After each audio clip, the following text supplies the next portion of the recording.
I'm Dan Moss, I'm a qualified electrical contractor. I started my apprenticeship when I was 18 at a group training scheme. From there, finished all my apprenticeship about a couple of years ago. I now run my own business, have my own van and my own apprentice, and we do lots of domestic, commercial and industrial work. But it nearly all didn't happen. In the second year of my apprenticeship, I had a real nasty accident. I was drilling a downlet hole in the outside and I was standing on a retaining wall. The retaining wall then gave way and it caused the drill to kick back into my face, which stopped it actually from spinning, and it cut off basically half of my nose. I had to get rushed to hospital and I had to have reconstructive surgery on my face. Not a good thing. This accident didn't only affect me not being able to work for 2 months, it also affected my self-esteem. I didn't know whether this was the right career for me to stay in because I was basically really scared that I wouldn't be able to go on working like this. I'm still to this day a bit scared of doing downlights, but you do get through it, and sticking with my job was probably the best thing I've ever done. Now, every time I go to work, I assess my whole area where I'm going to be working. I've got to check everything to make sure everything's safe, not only for me, but also my apprentice now as well. For someone that's just starting out their career to start an apprenticeship, I think it's a fantastic thing to do. But you must be very safe because if not, it could end your career like it nearly did mine.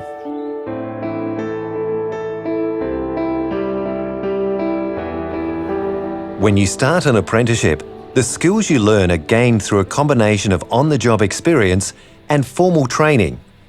As you start to work in the real world, you might need to adjust to the change in environment and sometimes the pace of work that is expected. Workplaces vary, depending on which trade you're engaged in, but all work environments present hazards that are capable of hurting you and those around you. Some hazards are visible, and some may be less obvious. Learning to manage hazards and work around them will be the most important lesson you'll learn. Changing from the classroom to the kitchen can be very stressful. The pace is very quick compared to the classroom. You have to pick up your speed very quickly. It's completely different to school. Everyone's there to help you along, but you really have to have your head screwed on. Safety in the kitchen is very important to me. Working with others, I have to make sure that I'm making the right choices so that they're safe as well as me. My biggest tip for staying safe at work is to make sure that you're aware of all your surroundings and to follow all instructions. If you make sure that you know what's going on around you, then you're sure to not have anything bad happen. I'd like to have a very long and healthy career.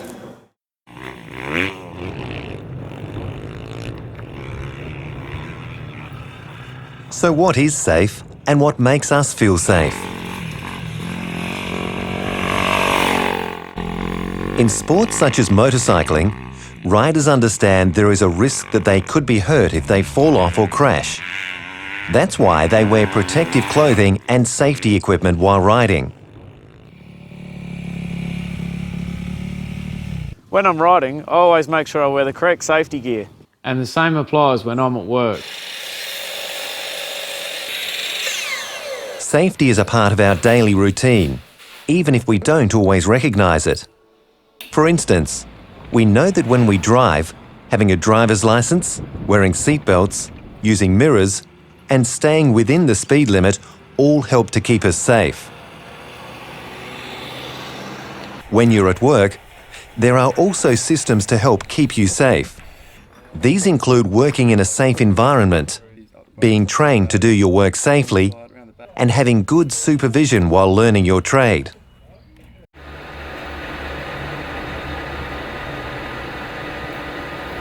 So what are the benefits of working safely? Well, for a start, you'll be more likely to enjoy a full career and not hurt anyone else in the process. An injury at work can potentially end your career and have a big impact on your personal life. Walking down a flight of stairs with a crate of bearings and wheels in my hand, and I took my first step off and just didn't think and didn't react in time, and it rolled itself under. And I just thought it was a sprained ankle. When the swelling did go down and I finally went in for an ultrasound, it was determined that it was a torn ligament. I did have to have surgery, which put me off for about 8 months. Well, after the operation, I was bedridden for quite some time. Obviously, I couldn't walk. affected not just me personally, it affected the rest of my family. Things such as simple as bathing, I had to get people to help me bathe, help me dress. I was heavily medicated. I was barely eating right. I lost weight while I was bedridden. Couldn't go out, couldn't drive, couldn't do a lot of things. It really got me down. It's changed me quite significantly. I push for safety now a lot more than I would have before. I'm constantly double checking that I've got gloves on if I need to be, or safety glasses. I'm a lot more open and aware of things now. I'm a lot more aware of my surroundings, what could happen. I'm kind of taking the extra time to make sure everything's safe, make sure I'm doing things correctly. People starting off in their apprenticeship, I'd advise them not to rush into anything. Take the time out, assess the situation. Always be safety conscious, because you've only got one shot at it. You don't want to mess it up.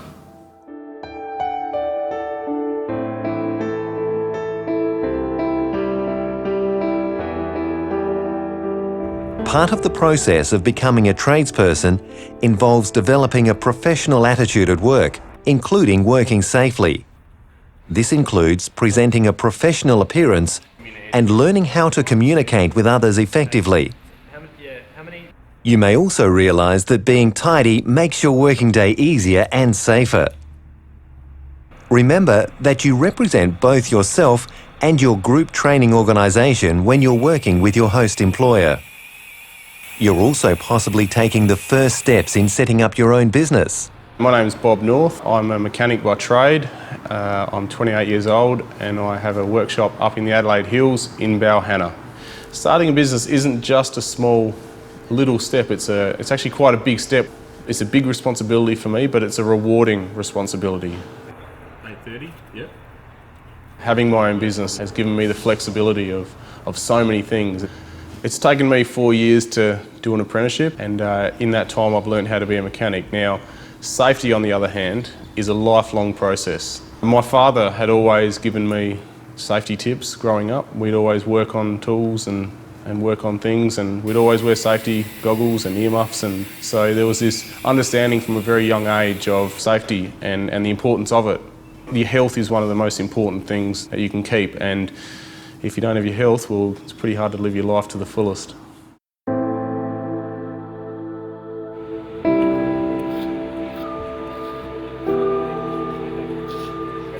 When you start your new career, it's important that you're fit for work.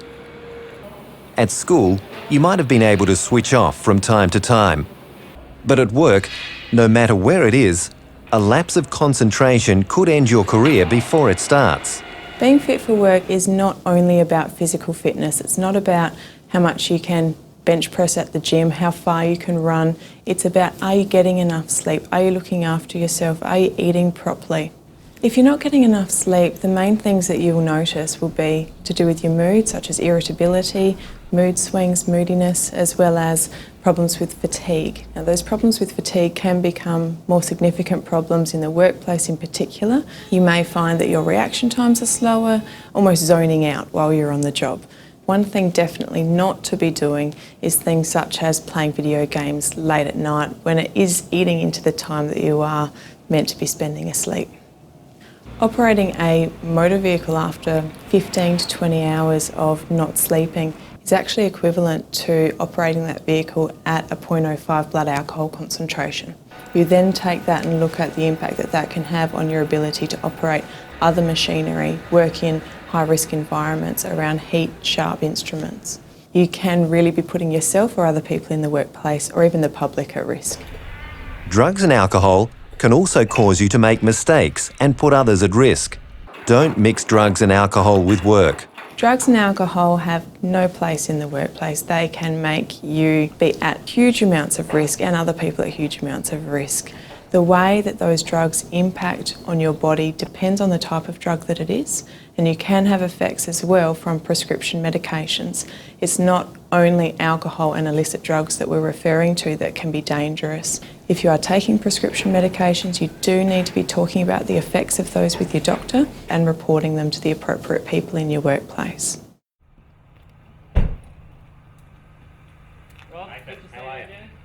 The induction process is how you're introduced to a new work situation.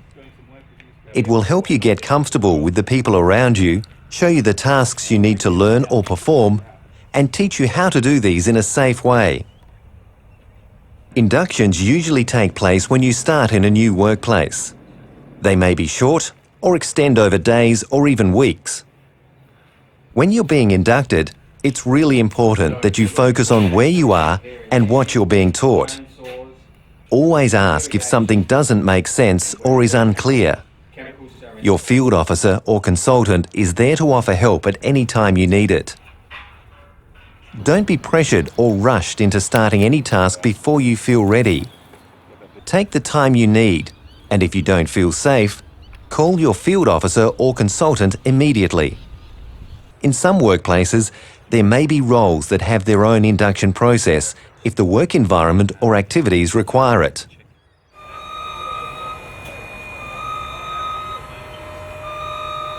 The teachers and tradespeople training you are responsible for showing you the right way to do your work so safety is ensured. Safety instructions are there to make sure you go home uninjured each day, and you get to enjoy your hearing, vision and other senses for your whole life. When you're being shown a task, you need to fully understand it and its safety implications. People learn tasks at different speeds, so don't be rushed. Make sure you learn the skills correctly the first time, and always ask questions if you're unsure. Some skills and processes you may learn involve specific equipment which present particular hazards.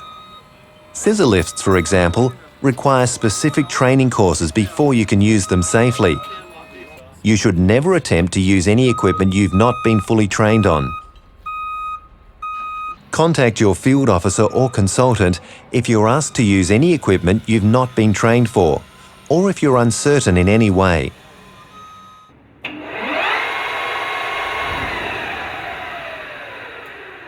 All tasks we learn as part of a trade involve standard methods which ensure they're carried out safely.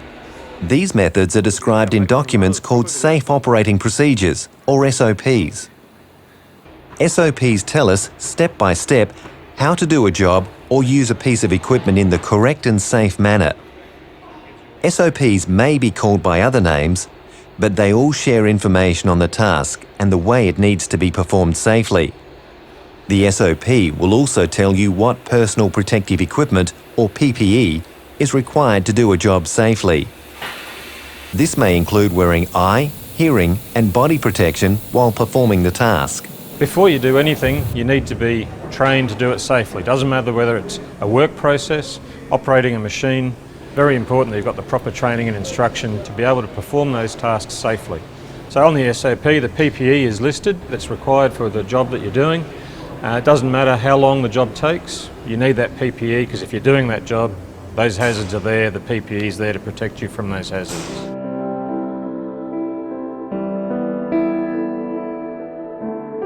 Hazards are around us every day, no matter where we are. In the workplace, we group hazards into several categories.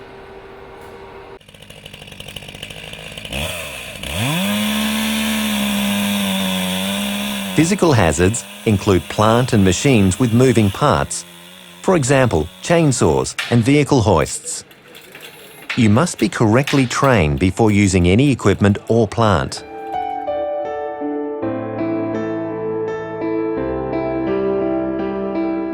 Hazardous substances can harm us if we spill them on our skin, inhale or ingest them. Cleaning chemicals or petrol are some examples. All substances you use must come with a Materials Safety Data Sheet, or MSDS, to let you know how to correctly use and store them.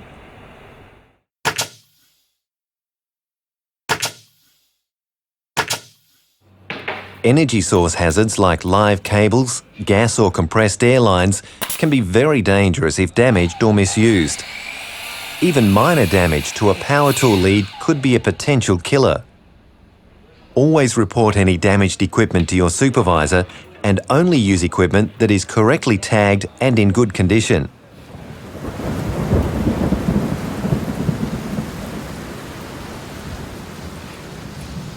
Environmental hazards are when the place of work itself presents risks.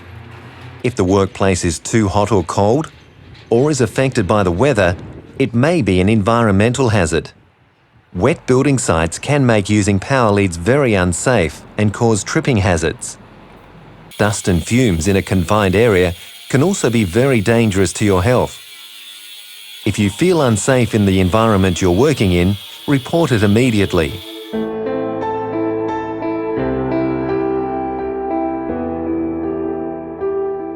Psychological hazards relate to our personal well-being and how others treat us. Bullying and harassment don't only take place at school. In the workplace, they can make you feel uncomfortable and unsafe as well. Bullying and harassment in the workplace can take many forms. It can be outward physical and verbal aggression, or it can be more passive-aggressive measures where people are doing subtle things such as not saying hello to people in the mornings, excluding people from certain events, certain tasks within the workplace. If you feel that you are being treated differently to other people in the workplace or something inappropriate is happening to you in the workplace, it is very important that you report that as soon as possible.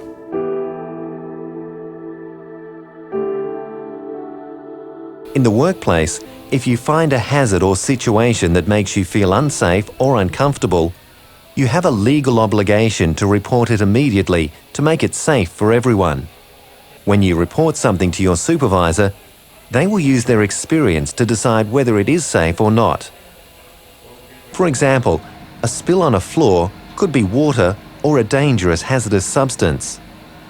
You should always check with your supervisor before cleaning it up, as you may need some specific safety equipment or PPE. Who you report to will depend on the situation. On most occasions, it will be your host employer's supervisor.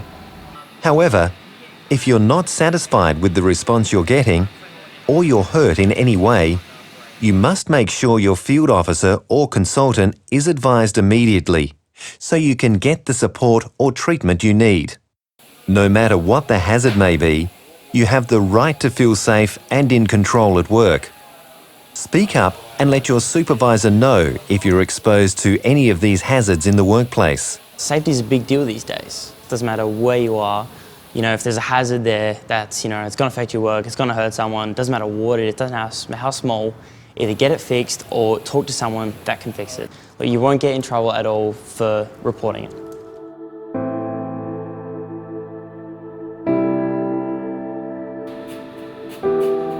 Safety is a shared responsibility between you, your host employer, and your group training organisation.